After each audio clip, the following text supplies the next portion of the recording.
मेरे एक भैया थे 3 बहनों के बीच में। ठीक है। ठीक है, मेरी 2 बड़ी सिस्टर है जिनकी शादी हो गई है। दीदी की शादी करने हम ग्रेटर नोएडा से कानपुर गए थे, क्योंकि हम वहाँ के निवासी, हम कानपुर के हैं। 15 दिन शादी के बाद 15 दिन हुए, मेरे ही पिताजी ने किसी को पैसा दिया था 3.5 लाख रुपए।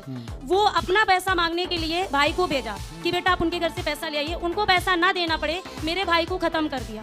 एक ही बेटा था, जिसका एक बेटा हो, आप बताइए उसके माँ पर क्या बीती होगी या उसकी बहनों पर क्या बीता होगा। और उनको अभी तक कोई कुछ नहीं मिला। मारते हुए पकड़ा था, पुलिस को गवाह एकदम बिल्कुल मारते हुए ऐसे पकड़ा था। तो मारने वालों को दंड नहीं मिला? नहीं मिला। 4 साल हो गए, छूट कर वापस आ गए। वो मेरे आंखों के सामने होते हैं। मेरी माँ को कौन देखेगा? अगर मैं शादी करूं, रिश्ते आते हैं, वो कहता है कि मुझे इतने लाख चाहिए, उतने लाख चाहिए। कहाँ से देगी मेरी माँ या मेरा पिताजी, क्योंकि उस लेवल में नहीं है कमाने की। नहीं, ऐसा है, सुनो, यदि माँ की बेटियां ही बेटियां हैं तो उनकी बेटियां ही उन माँ की सेवा करेगी और दामाद ही उनकी सेवा करेगा, यही धर्म है। लेकिन यदि माँ का बेटा है तो वो फर्ज बेटे का है कि बेटा अपने माँ बाप की सेवा करे। तो उसका रीजन ये होता है ना, जब लड़के वाले आते कहते इतना लाख चाहिए। मेरे घर पे एक रिश्ता आया, हम लोग उनके घर नहीं गए, क्योंकि मैंने साफ मना किया है, मेरे माँ बाप किसी लड़के वालों के सामने नहीं झुकेंगे, ना मैं झुकने दूंगी। रीजन ये है कि मेरे माँ बाप ने मुझे पढ़ाया लिखाया, उतने लेवल बना, मैं शादी करने का कोई शौक नहीं है गुरुजी। ठीक है, तो मैं क्यों झुकने दूं? सामने से रिश्ता आया, उसने कहा इतने लाख चाहिए। मैंने चाय पानी नाश्ता सब कराया। लाख मांगा? उसने बोला 7 लाख चाहिए और आप अपनी जमीन बेच के दो या जैसे भी। मतलब वो लड़का 7 लाख में बिक रहा था? हाँ। उनके माँ बाप को मैंने चाय पानी नाश्ता जो था वो मैंने कराया, जो मैंने खाया वो उनको खिलाया। उसके बाद में मैंने एक ही बात बोली हाथ जोड़ के कि आप लोग अपना रास्ता पकड़िए और अपने घर को जाइए। ऐसे आपने बोल दिया? हाँ,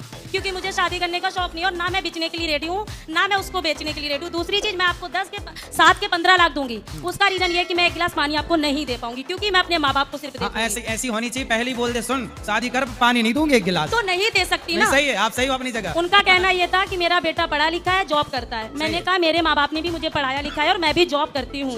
उन्होंने कहा आप अपना पैसन छोड़ दीजिए। मैंने कहा ठीक है, मैं अपना पैसन छोड़ दूंगी, बट मैं हमेशा नहीं छोड़ सकती, आप मुझे अपना करा के दे दो।